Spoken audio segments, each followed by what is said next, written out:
వీళ్ళందరూ రాత్రి ఓపెన్ ఎయిర్లో పడుకున్నారు, చూడండి ఎట్లా పడుకున్నారు. చూడండి భజన చేసుకుంటారు.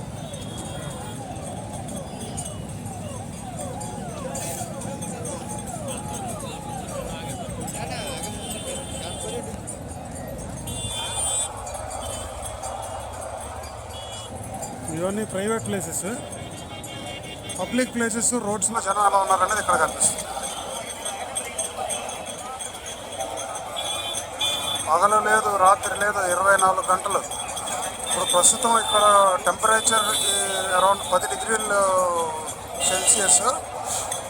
ఈ చలిలో వచ్చిన భక్తులందరూ కూడా ఓపెన్ ఎయిర్లో పడుకున్నారు. చలో చలో.